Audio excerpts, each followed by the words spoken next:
Nós, na minha figura, somos 20%. E aí eu pergunto pra você, e se fosse o Kim o candidato à presidência? Entendeu? Se fosse o Kim Kataguiri o candidato à presidência da República, como ele tem um grau de conhecimento maior do que o meu, o Kim tava pontuando melhor ainda aí, entendeu?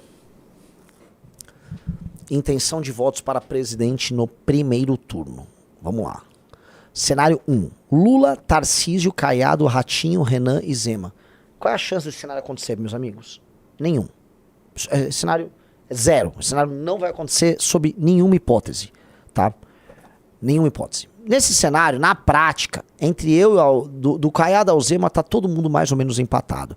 E aí eu vou colocar uma provocação aqui que, se você tirar desses caras, os estados que eles governam, que jogam eles pra cima, eu tô na frente deles. Você entendeu, Riso? Sim. Então, se eu tiro, por exemplo, Minas Gerais do Zema, e tira Minas Gerais meu também, entendeu? Se eu tiro Paraná do Ratinho e tira meu Paraná quando eu comparar com ele, tira Goiás do Caiado e tira Goiás... Por que eu quero dizer? Meus votos, né? Minha intenção, ela vai ser... Né? Só o Caiado que não, mas os demais sim. Como visitante você se garante? Sim, exato. Porque eu não tenho nenhum estado que eu governo, né? Natural.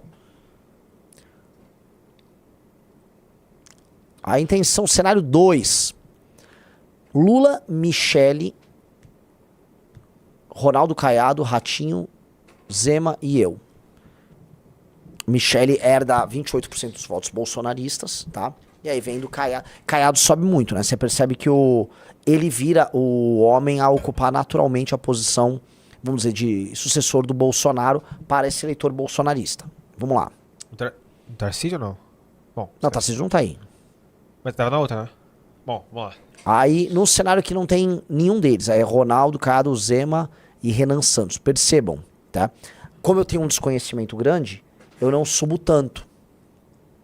Quem vai subir é o Zema e o Ratinho, entendeu? Quando não tem Michele, então nem Michele nem Tarcísio, os votos bolsonaristas, eles vão pra quem eles conhecem. Aí eles vão pro Caiado, seguido do Ratinho, seguido do Zema. Eu não cresço tanto. Por quê? Porque eu fico circunscrito ainda a uma zona de conhecimento muito específica, que é o homem jovem, que a gente vai ainda abrir, tá? Aí vai, tal, blá, blá, blá. Certo? Cenário 4. Cenário tem Flávio Bolsonaro, Caiado, Ratinho, Zema e Renan Santos. E botaram o Leite aí. Mesma coisa. Mesmo desenho. Assustador você ter mais que o dobro Do que o governador do Rio Grande do que o Sul? governador do Rio Grande do Sul. Mais do que o dobro do governador do Rio Grande do Sul? Tá. Vamos lá. Cenário 5. Haddad, Tarcísio, Caiado, Ratinho, Renan Santos e Romeu Zema, tá? Neste cenário, veja só que interessante, né? O Haddad, ele não leva tudo do Lula, mas ele leva quase tudo. Ou seja, o Haddad tá no jogo, certo? Tarcísio começa bem, e aí todo mundo ali, mais ou menos, vamos ser honestos, todo mundo tecnicamente empatado. Todo mundo tecnicamente empatado ali, tá? Você quer falar disso já ou no próximo?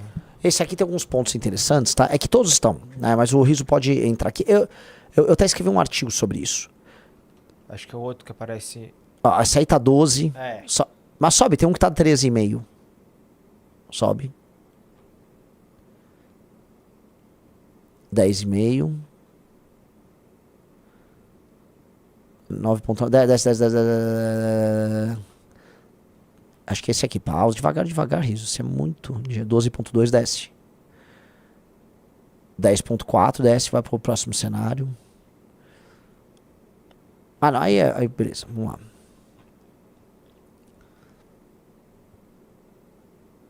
Tinha um cenário lá com 13,5.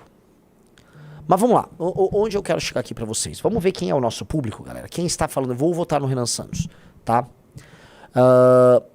Novamente, a gente precisa colocar aqui, nenhum desses cenários será o cenário que vai acontecer nas eleições, tá? Em absolutamente nenhum desses cenários, a gente vai poder falar, ó, isso vai acontecer. O cenário mais provável das eleições de 26 foi um cenário que foi testado em outra pesquisa, que é Lula, Tarcísio, Caiado e Renan. Ou Lula, Tarcísio e Renan. São esses dois cenários. O Zema só será candidato se o Tarcísio não for candidato. O Ratinho não será candidato sob nenhuma hipótese, a não ser que pinte uma hipótese que ele congregue toda a direita ao redor dele. Aí seria Lula, Ratinho, Renan, mas eu acho que o Caiado seria, tá? Então, por enquanto, o cenário principal é Lula, Tarcísio, Caiado e Renan. Esse é o cenário principal. E aí, eu queria que você abrisse ali Desse cenário ou do outro? Não tem aqui, é uma outra pesquisa. Esse cenário não aconteceu. A Atlas não botou esse cenário que é o cenário principal. Mas aí eu quero explicar pra vocês. Vocês repararam que eu tô variando de 2 a 2,9% nessa pesquisa? Em todos os cenários? Por favor, senhor Rafael Almeida Riso. Vá no X e abra meu artigo do Valete Plus.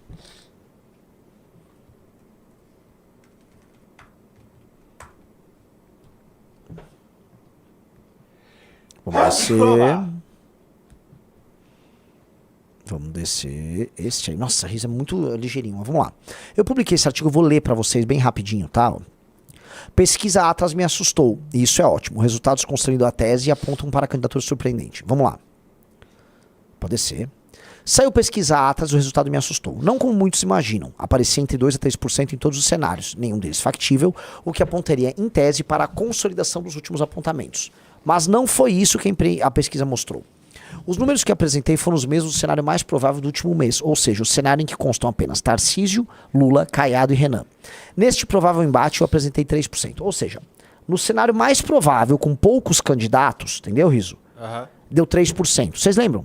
Deu 3 e no outro cenário deu 6. Saiu há 2 semanas atrás, tá? Figurar com o mesmo resultado em cenários que constam todos os candidatos da direita, Renan, Caiado, Zema, Ratinho, Júnior e Tarcísio, é sintoma de que cresci e de que provavelmente já tenho mais de 4% no cenário provável. Entendeu o que quis dizer aí ou não? Sim. Sim ou não? Sim. Então, assim, ó, num cenário com menos candidatos, eu fiz 3% na outra pesquisa. Nesse aqui, com muitos candidatos, eu fiz praticamente 3%. Então, na prática, se o Atlas tivesse feito um cenário com menos candidatos, eu teria mais do que 3%. É isso que eu quero dizer. E provavelmente mais do que 4%. Ok? Além disso, a quebra demográfica atesta o acerto do nosso trabalho. Não temos menos do que 10% na geração Z em nenhum dos cenários. O que reforça que tenho mais que isso no provável, tá? Ou seja, entendeu? Em nenhum dos cenários que foram mostrados pela Atlas, há menos de 10%, tá? O que reforça que tenho mais que isso no provável, ao passo que 95% dos meus eleitores no momento são homens. Você viu isso? Eu bato, sei lá, 5 ponto tanto entre homens, mais 0,2 entre mulheres. Meus amigos, não vai acontecer isso na eleição. Eu vi muita gente falando assim, Renan, mas tem que aumentar seu percentual de mulheres. As mulheres não acompanham a política pelo MBL. O MBL é um fenômeno geracional. Z e milênio, profundamente masculino. Logo, veja, é natural que eu vá crescer. Porque boa parte das mulheres, ou elas estão à esquerda, ou escolher outros candidatos, ou não estão ligando pra política. E os homens jovens, especialmente Z e millennial que nos acompanham, eles vão fazer a conversão das mulheres ao redor deles. Então, essa minha intenção de voto, que tá desequilibrada, ela tende a mudar. E é mudar como? Ah, entendi. Ela vai pra média, ela vai regredir. O homem vai regredir pra média? O homem não vai regredir pra média. A mulher que vai subir.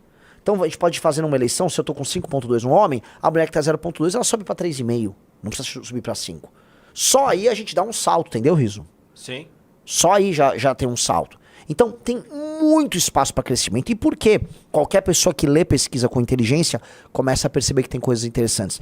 Você ser muito forte com homens jovens, você tem um movimento que vai se espalhar. São as pessoas mais engajadas, são as pessoas que produzem os memes. O homem jovem que começa as revoluções. Como começou o impeachment da Dilma? Com homens jovens. Como começou a eleição do Bolsonaro? Com homens jovens. Entenderam? Então, é uma demografia muito interessante que a gente está começando. Aí, veja só, essa é a parte mais maluca.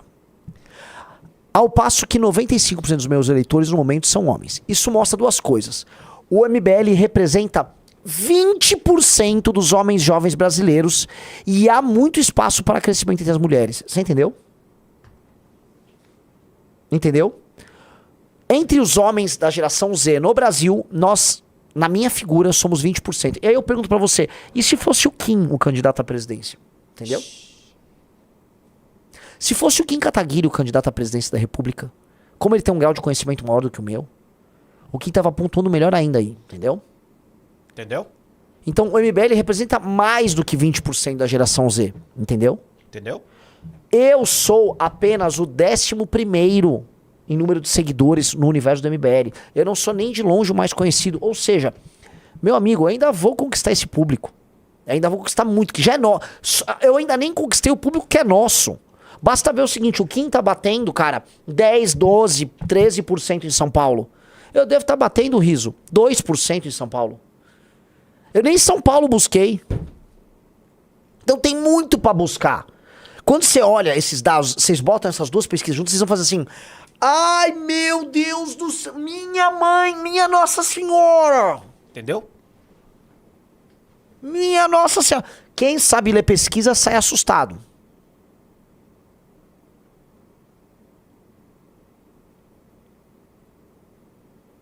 Entendeu?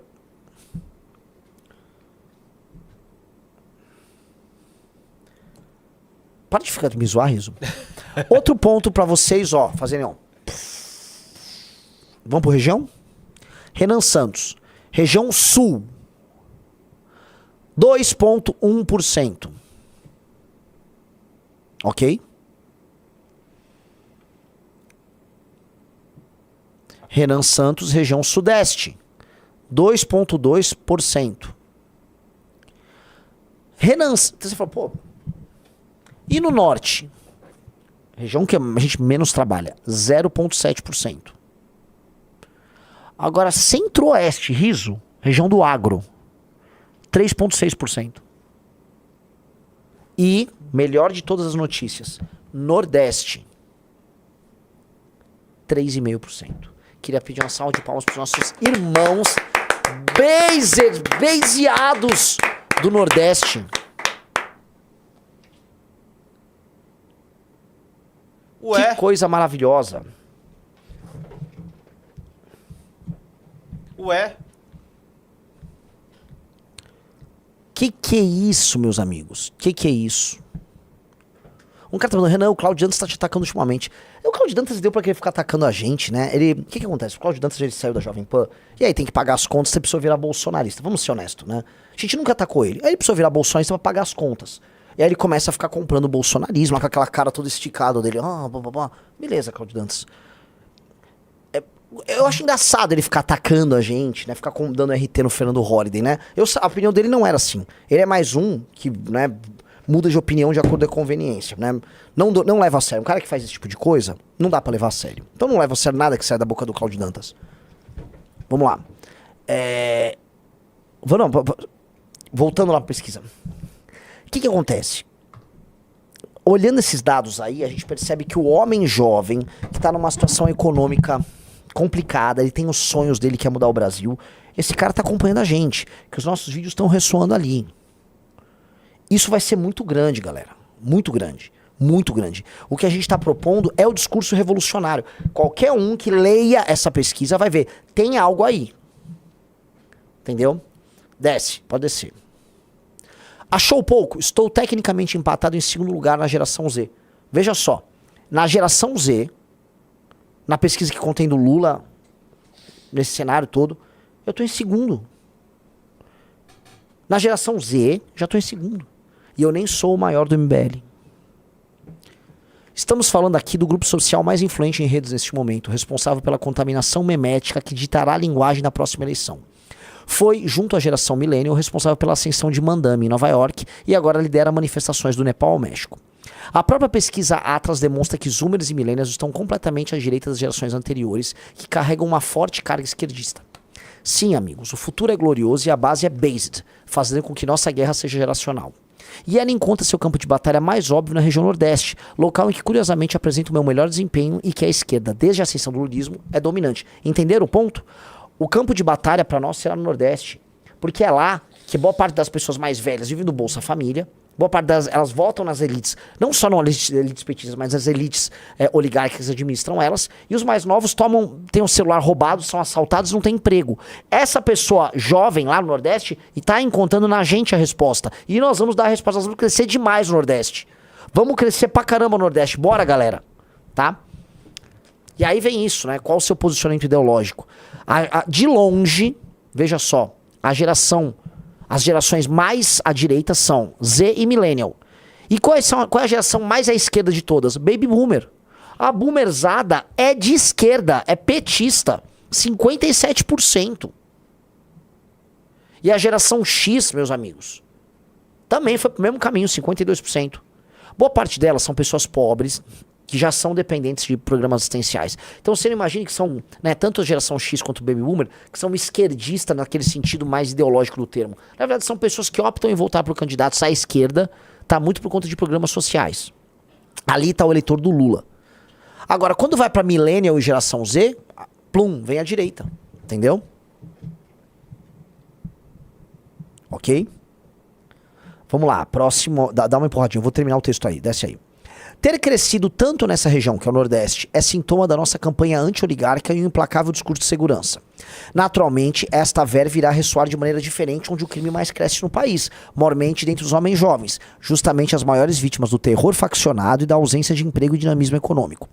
O que fica claro, de acordo com a Atlas, é que os pressupostos para um crescimento veloz e uma campanha dinâmica estão dados. As assimetrias significam força, não, Frasqueira? Você entendeu? A assimetria interregional, a assimetria entre homem e mulher é bom. O que a gente tem, a gente não vai perder.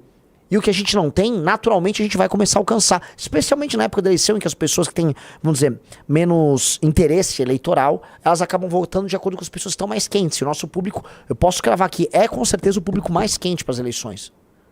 Que é esse homem jovem. Então a assimetria é uma notícia boa, não é uma notícia ruim. É ruim quando assim, eu não tenho nenhum ponto especial, ele é todo mediano aqui. Sim, você é um candidato mediano. A gente é claramente uma candidatura em ascensão, tá? O desconhecimento representa oportunidade e a representatividade linear dos concorrentes nos mostra, ao final, que sua estratégia clássica não tem muito para onde crescer. Até por isso não serão candidatos. Para 2026. Claro. É hora de colocar os números na mesa e preparar as malas para as primeiras viagens. Já temos ideia de onde vamos crescer primeiro. O tempo urge e temos uma eleição a ganhar. O que mostra que o potencial está ligado à exposição, alianças e capacidade de traduzir seguidores em votos.